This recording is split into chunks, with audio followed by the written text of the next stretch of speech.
All right, and we are back here on the GSMC football podcast. And for the second part of the show, we are going to talk about Tom Brady and his recent comments on the development of young quarterbacks. Now, I believe I have done, I covered a similar topic to this with Brady because I think I did one on him just talking about like the NFL as a whole and how it's not the same as it used to be because of all the rule changes and things like that. So this is what he had to say on the development of rookie quarterbacks. So he said, I think it's just a tragedy that we're forcing these rookies to play early. But the reality is the only reason why we are is because we've dumbed the game down, which has allowed them to play. He also said it used to be thought of at a higher level. We used to spend hours and hours in the off season, in training camp, trying to be a little bit better the next year. But I think what happens is it discourages the coaches from going to deep levels because they realize the players don't have the opportunity to go to a deep level. So they're just going to teach them where they're at. And he also said 5 years at Michigan, I got to learn how to drop. I got to learn how to drop back pass, to read defenses, to read coverages, to be coached, to deal with winning games, to deal with playing in Columbus, Ohio, in front of 110,000 people. I had to learn from being seventh quarterback on the depth chart to moving up to third to ultimately being a starter. I had to learn all those things in college. That was development. And I think that was that was the last thing he said in this article here. But also, I'm kind of battling a little. I don't even know what it is, cold or something. My little congested, so just bear with me if I sound like I'm like gonna cry or something, because that's the way it's coming off of right now. But um, yeah, just wanted to bring that to light if I sound a little weird today. But yeah, look, I don't disagree with what he says. Now, I I don't know how to. I get I get what he's saying, but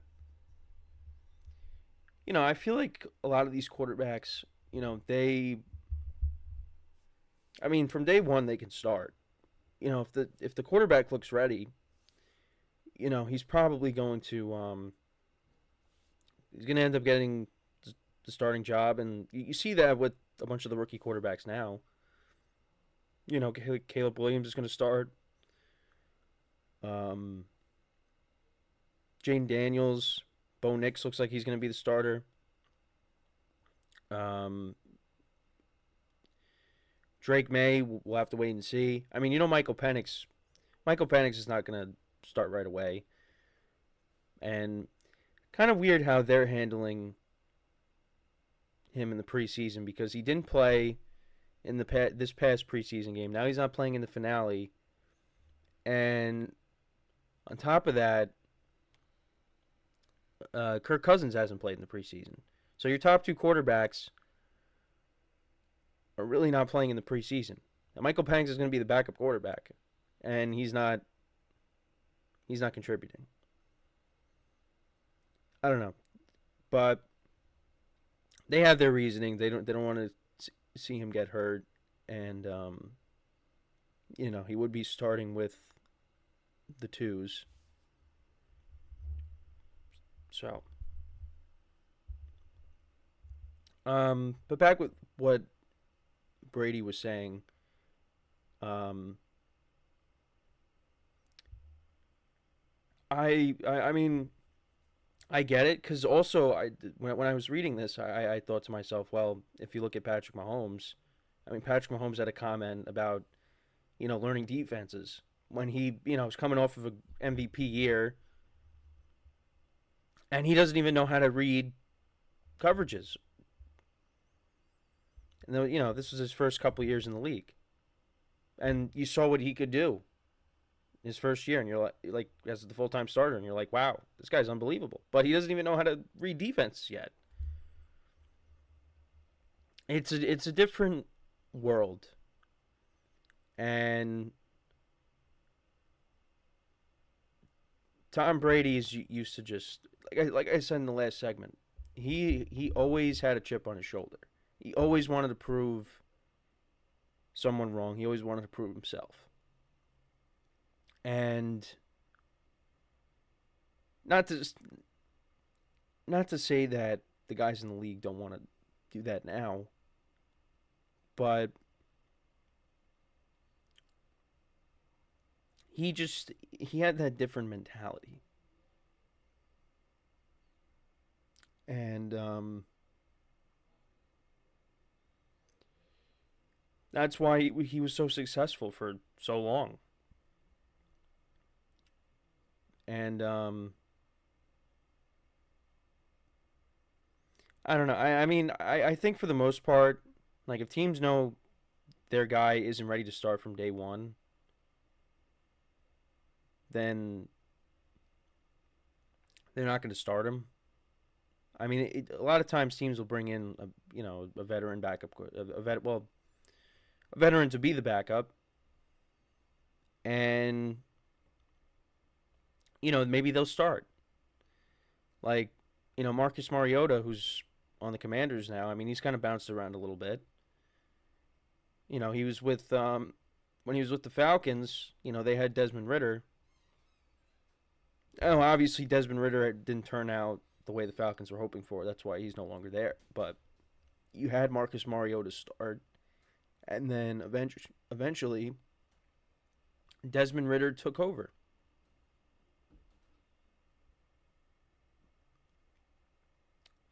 Um, I mean, I'm trying to think of other situations as well where they didn't start right away, the rookie quarterbacks, but they came into the game eventually. I mean, because I know you have guys that sit for a while, like sit for a year, like Mahomes sat for a year, and then he came in. Um, yeah, we'll see what the Patriots end up doing. Will Drake May start right away? Because I mean, he has played really well, but in the preseason he has looked good. But are they still going to opt to go with the veteran in Jacoby Brissett? That's still that's still up in the air. But Bo Nix is going to start. Well, I shouldn't say that, but it seems like they're leaning towards it. Caleb Williams, Jane Daniels, they're going to start. But what's the best way to develop a young quarterback? I mean, it depends on what the situation is. Because a lot of times you're going to draft a young quarterback to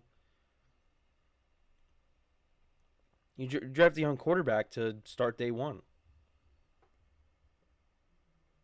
I mean, because they're your franchise guy. But then there's other times like you'll have them sit for a little bit. Like look at the Packers with Jordan Love. I mean, they eventually wanted him to take over, and he did. But sat behind Aaron Rodgers. Now, helped because Aaron Rodgers, won back-to-back MVPs and showed he's still got some good years left in him, and that prevented Jordan Love from taking the field earlier. Because I do think that the Packers thought, yeah, Rodgers is, trending down. Now, after the two MVP seasons, he had one more season in Green Bay, and that was it. Then they went their separate ways. He goes to the Jets, and Jordan Love takes over. And, Jordan Love, it was a roller coaster of a season last year, but he eventually got it right. But that's a guy that's been in the league since, 2020. So I understand what Brady's saying. It's a lot, again, it's a lot different than what it was 20 years ago. But that's just how it is now. And yeah, I mean, we'll see what these young quarterbacks end up looking like this year because this has the potential to be a really good quarterback class. This one right here. Now, all of them are not going to start. I mean, obviously, J.J. McCarthy, unfortunately, he's going to be out. We'll see if Michael Penix gets any kind of playing time this year. It wouldn't really shock me, but we'll have to wait and see. So, but let me know what you guys think, though, what Brady had to say on the young quarterbacks here, and the developmental process. So, before we go to break, just want to remind you guys again to tip or donate, get your comments recognized. Make sure to hit the $ icon in the chat. It'll be a super chat, so I will acknowledge it during the live broadcast. And it's just a great way to make the show more interactive between myself, the host, and you guys, the viewers. And the alternative way is also going to the link GSMCPodcast.net. But the super chat is easier because it doesn't, take you away from the video. You just stay with the video. And like I've been saying, we appreciate your guys' viewership each and every day. So make sure to continue that. We really appreciate it. So when we come back from our next break, we will talk about Arthur Smith and his comments on the Steelers' offense because, the Steelers' offense has been struggling this preseason. So we'll get into that and just kind of talk about what he had to say. So make sure to stick around, and we'll be right back here on the GSMC Football Podcast.